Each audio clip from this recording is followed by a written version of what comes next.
तो WhatsApp buddies Marvel studios के boss Kevin Feige ने कुछ जर्नलिस्ट के साथ यहाँ पर पैनल डिस्कशन किए जिसमें उन्होंने मार्वल स्टूडियोज के फ्यूचर को लेके काफ़ी ज़्यादा डिटेल्स शेयर की है, जिसमें उन्होंने आरडीजे के बारे में, अवेंजर्स सीक्रेट वार्स के और उसके बाद हमें किस किस्म की मार्वल सिनेमैटिक यूनिवर्स में स्टोरी देखने को मिलेगी, उन्होंने जो फ्यूचर प्लान है उसके बारे में काफ़ी ज़्यादा चीज़ों को रिवील किया है। तो ये वाली वीडियो आप लोगों को एंड तक देखनी है क्योंकि इसमें मैं डिटेल से हर चीज़ के बारे में बात करने जा रहा हूँ। तो जो ट्रू मार्वल फैंस हैं इस वीडियो को लाइक कर दें और इस वीडियो को आप लोगों ने एंड तक देखना है। अब हम आ जाते हैं सबसे पहली चीज़ पे, एक एक करके हर चीज़ के बारे में बात करेंगे। सबसे पहले तो केविन फाइगी ने ये वाली चीज़ बताई है कि मेरे पास जो मार्वल स्टूडियोज़ का हमारे पास प्लान है वो नेक्स्ट 7 ईयर्स के लिए, यानी कि 2032 तक का उनके पास जो है ना प्लान है, यानी कि मार्वल स्टूडियोज़ में हमें किस किस्म की स्टोरी लाइन चीज़ें देखने को मिलेंगी, जिसमें मोस्ट प्रोबेबली जो नेक्स्ट 1-2 फेज़ होने जा रहे हैं जो कि एक्समैन की स्टोरी पर फोकस करेंगे, एक्समैन सागा होने जा रहा है। अगली चीज़ जो उन्होंने रिवील की जो कि काफ़ी ज़्यादा इंपॉर्टेंट है और इन्होंने इस वाली चीज़ का तस्लीम किया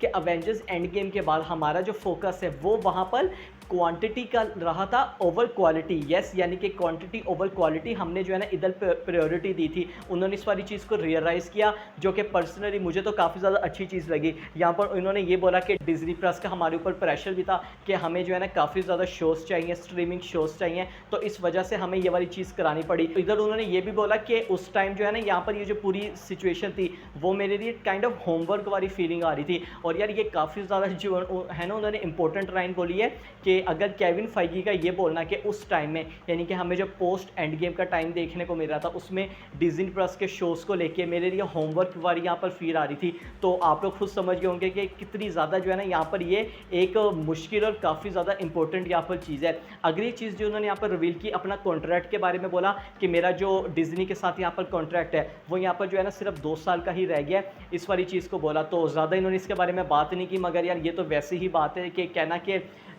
रॉबर्ट डॉनी जूनियर हमें अवेंजर्स डूम्सडे में देखने को मिलने जाएंगे, मतलब पता है सबको और ये भी पता है कि ऑफ कोर्स यहाँ पर वो इस वाले प्लान अपना जो कॉन्ट्रैक्ट है उसको रीन्यू भी करेंगे और हमें वो मजीद देखने को मिलेंगे। यार भाई साहब केविन फाइगी ही तो रियल ब्रेन है मार्वल स्टूडियोज़ के। नेक्स्ट चीज़ जो उन्होंने रिवील की है वो अवेंजर्स सीक्रेट वार्स के बारे में बताया कि अवेंजर्स सीक्रेट वार्स के बाद जो है ना रीसेट यहाँ पर होने जा रहा है। उन्होंने जो है ना यहाँ पर रीबूट का लफ्ज़ इस्तेमाल नहीं किया बल्कि रीसेट का जो है ना इन्होंने इस्तेमाल किया कि कैसे एक हमें सिंगुलर टाइमलाइन देखने को मिलेगी। अभी जितना भी जो हमें मल्टीवर्स देखने को मिल रहा है एक तरह से ख़त्म हो जाएगा। तो अगर मैं इसको आसान लफ्ज़ों में बताऊं तो अवेंजर्स सीक्रेट वार्स के बाद ना हमें न्यू बिगिनिंग देखने को मिलेगी मार्वल स्टूडियोज़ की। जैसा कि हमने आयरन मैन 1 में देखा था ना एक बिगिनिंग हुई थी, तो अवेंजर्स सीक्रेट वार्स के बाद जो है ना हमें इधर न्यू स्टार्ट एक देखने को मिलेगा जिसमें हो सकता है हमें पुराने कैरेक्टर्स भी देखने को मिले जो कि न्यू एक्टर्स उनको यहाँ पर प्ले करें। अगली चीज़ जो इन्होंने यहाँ पर बोली, इन्होंने इस वाली चीज़ को भी बता दिया कि अब जो हमारा फोकस होने जा रहा है वो इधर जो है ना क्वालिटी पर होगा। टीवी सीरीज़ है हम वो जो है ना कम यहाँ पर लाएंगे और इन्होंने प्लान के बारे में ये बोला कि हमारा यही प्लान है कि साल में सिर्फ एक टीवी सीरीज़ को लाना,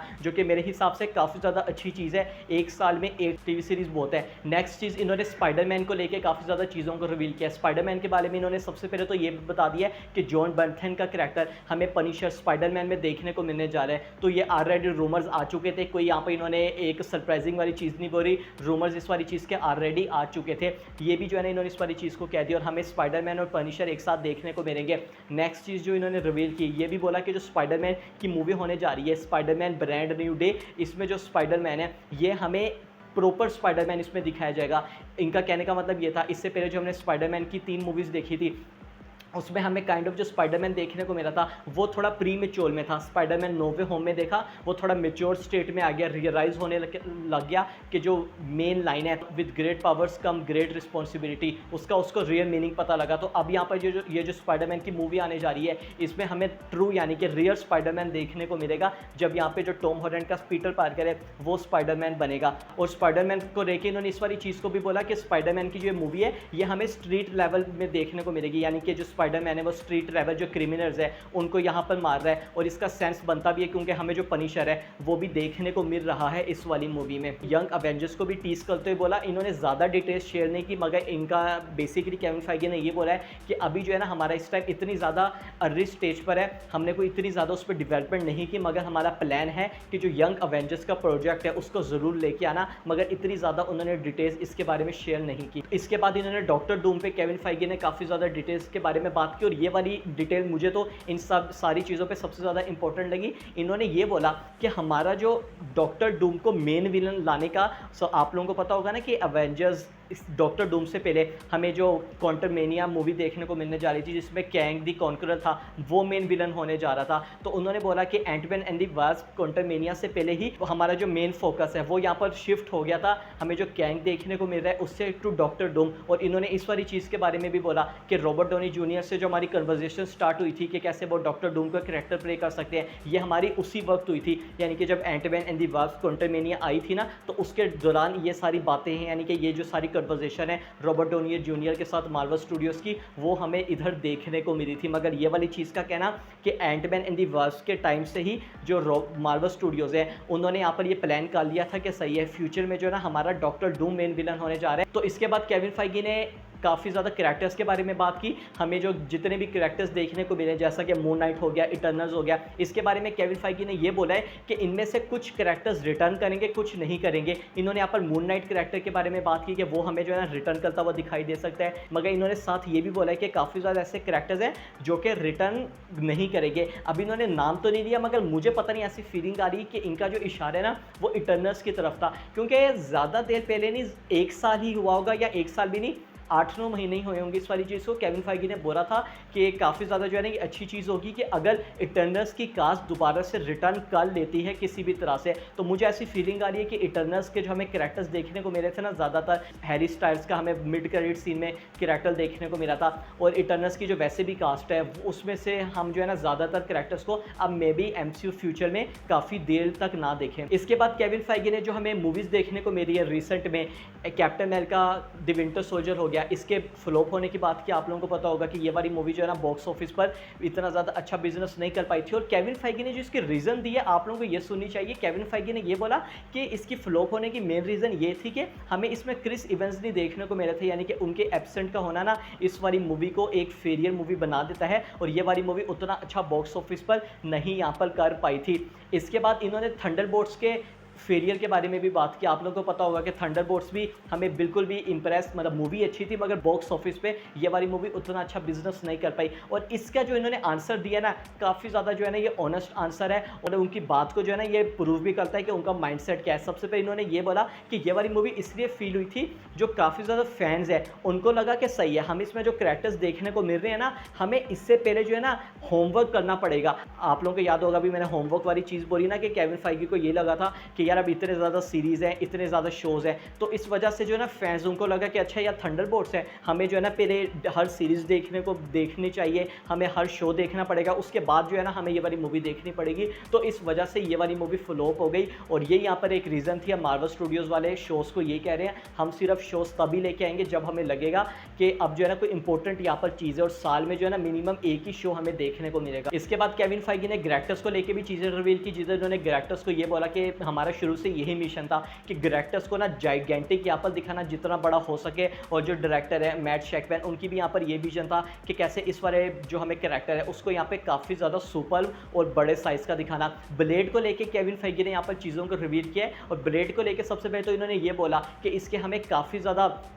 वर्जन्स देखने को मिले थे, जो इसकी स्क्रिप्ट थी उस पर यहाँ पे काम हुआ था, मगर वो जो है ना सब कैंसिल हो चुके हैं। और वो किस एरा के हमें देखने को मिल रहे थे, तो इधर जो हमें प्रोहिबिशन एरा देखने को मिल रहा था ना यूएस में, 1930s की बात है, उसका यहाँ पे ब्रेड कैरेक्टर सेट था। मगर अब जो हमें ब्रेड की मूवी देखने को मिलेगी वो मॉडर्न टाइम में इधर सेट होगी। और ब्रेड को लेकर केविन फाइगी ने ये वाली चीज़ भी कन्फर्म कर दी है कि हमें जो एक्टर महाराशा अली हैं वो अभी भी इस वाले प्रोजेक्ट के साथ अटैच हैं, और वो हमें देखने को मिलेंगे। इसके बाद केविन फाइगी ने ब्लैक पैंथर 3 को लेके भी चीज़ों को रिवील किया है, जिधर इन्होंने ये बोला है कि ब्लैक पैंथर 3, ज़्यादा इन्होंने डिटेल्स को रिवील नहीं किया, मगर इन्होंने ये बोला है कि ब्लैक पैंथर 3 जो है उसकी कि क्या टाइमलाइन होने जा रही है, वो किस एरा पे सेट होगी, वो टाइमलाइन पे कहाँ पर होगी, ये जो है ना हमने अभी से प्लान कर लिया है। नेक्स्ट चीज़ इन्होंने आर रेटेड मूवी और डेडपूल को लेके बात की। सबसे पहले तो इन्होंने आर रेटेड का ये बोला कि आर रेटेड मूवीज़ जो है ना हमें मार्वल स्टूडियोज़ में फ्यूचर में ज़रूर देखने को मिलेंगी, और हम इसको मतलब लाएंगे जब हमें लगेगा कि ज़रूरी है। लाइक जो स्टोरी के साथ अगर हमें लगा कि ये स्टोरी हमें आर रेटेड में दिखानी चाहिए, तो वो वाली हम आर रेटेड प्रोजेक्ट को ज़रूर लेकर आएंगे। तो ये तो इन्होंने कन्फर्म कर दिया कि आर रेटेड प्रोजेक्ट्स हमें MCU फ्यूचर में भी ज़रूर देखने को मिलेंगे। इसके साथ इन्होंने डेडपूल और वुल्वरीन के फ्यूचर को लेके बोला। डेडपूल को इन्होंने ये बोला कि मेरी रायन रेनॉल्ड्स से बात हो रही है, मगर अभी जो है ना इन्होंने कुछ ज़्यादा रिवील नहीं किया कि हमें डेडपूल आगे क्या देखने को मिलेगा, मगर चीज़ों को इन्होंने पॉजिटिवली ही इधर यहाँ पर प्रेजेंट किया था। इसके बाद उन्होंने एक्समैन को लेके बात की। सबसे पहले तो एक्समैन को लेके इन्होंने ये बोला है कि जो एक्समैन की हमें पूरी एक नेक्स्ट फेज देखने को मिलने जा रहे हैं। एक्समैन की हमें यूथ ओरिएंटेड स्टोरी देखने को मिलेगी, यूथ ओरिएंटेड कैरेक्टर्स देखने को मिलेंगे। और ये वाली जो मूवी होने जा रही है ना, जो इसकी कास्ट है वो काफ़ी ज़्यादा कंप्लीटली डिफरेंट होंगी कि हमें जो एक्समैन की मूवीज़ देखी थी, जिसमें हमें मैग्नीटो देखने को मिले थे, चार्ल्स ज़ेवियर, प्रोफेसर एक्स देखने को मिला था, वुल्वरीन देखने को मिला था। तो इसमें जो है ना ये काइंड ऑफ डिफरेंट कैरेक्टर्स होंगे जो इस वाली जो मूवीज़ है उसको लीड करेंगे। तो ये भी केविन फाइगी ने इस वाली चीज़ को रिवील कर दी है। सेकेंड लास्ट चीज़ मेफिस्टो को लेकर उन्होंने बात की केविन फाइगी ने कि मेफिस्टो भी अब हमें देखने को मिल चुका है और इन्होंने पॉजिटिवली यहाँ पर इस वाले कैरेक्टर को रखा है कि फ्यूचर में भी ये वाला कैरेक्टर हमें एमसीयू प्रोजेक्ट्स में देखने को मिलेगा। अब हम बात करते हैं सबसे मेन चीज़ की जो इन्होंने यहाँ पर टीज की है। टीज क्या की है बल्कि बता दी है कि आगे जाके फ्यूचर में इवेंचुअली कैप्टन अमेरिका का कैरेक्टर और हमें जो दूसरा कैरेक्टर देखने को मिल रहा है आयरन मैन का, इनको यहाँ पर रिकास्टिंग होगी। अब इन्होंने ना ज़्यादा इधर रिवील नहीं किया कि रिकास्टिंग यहाँ पर कब होगी, किस प्रोजेक्ट में होगी, मगर इन्होंने मैंने आई थिंक अपडेट वाली वीडियो में भी बोला था कि रिकास्टिंग यहाँ पे आयरन मैन कैरेक्टर और कैप्टन अमेरिका कैरेक्टर की इन्होंने बता तो दिया है। अब हो सकता है कि फ्यूचर में ये दो कैरेक्टर्स हमें देखने को तो ज़रूर मिलेंगे। मैंने जैसा कि आप लोगों को बोला कि सीक्रेट वार्स के बाद रीसेट इधर हो जाएगा, तो ये वाले कैरेक्टर हमें ज़रूर फ्यूचर में देखने को मिलेंगे, मगर रिकास्ट होंगे। डिफरेंट यहाँ पर एक्टर्स इन वाले कैरेक्टर को प्ले करेंगे, हमें डिफरेंट स्टोरी देखने को मिलेगी। सब कुछ यहाँ पर स्टार्ट से काइंड ऑफ हमें देखने को मिलेगा। तो ये जो है ना काफ़ी ज़्यादा एक बड़ी चीज़ है, इस वाली चीज़ को उन्होंने रिवील कर दिया है। तो ये यहाँ पर केविन फाइगी ने जो है ना एमसीयू मार्वल स्टूडियोज फ्यूचर को लेकर टीज किया कि हमें फ्यूचर में क्या क्या चीज़ें देखने को मिलेंगी, आप लोग क्या क्या एक्सपेक्ट कर सकते हैं। और मैं अगर कंक्लूजन निकालना चाहूँ ना, सबसे पहले तो मुझे अच्छी चीज़ लगी कि इन्होंने जो है ना अपनी गलती को तस्लीम किया कि मार्वल स्टूडियोज़ में गलती इतना कहूँगा भी नहीं कि काइंड ऑफ यस ऑफकोर्स यहाँ पर इन्होंने किया तो ऐसा इधर ही था, गलती तो यहाँ पर थी, मगर जिसे कहते हैं ना रनिंग यहाँ पर फेज में होना, उन्होंने वहीं पर इस वाली चीज़ को एक्सेप्ट कर लिया। यहाँ पर बताया कि हमसे डिज्नी प्लस शोज़ को लेके क्या क्या यहाँ पर जो है ना थोड़ी बहुत गलतियाँ हुई हैं, हम इसको कैसे अब सेट करेंगे। और फ्यूचर को लेके इन्होंने बोला कि अब जो हमारा फोकस है वो क्वालिटी पर ही रहेगा ओवर क्वांटिटी। ये चीज़ मुझे काफ़ी ज़्यादा अच्छी यहाँ पर लगी है। तो वीडियो आप लोगों को अच्छी लगी लाइक कर दीजिएगा, सब्सक्राइब करना मत भूलिएगा। Will see you guys in my next video.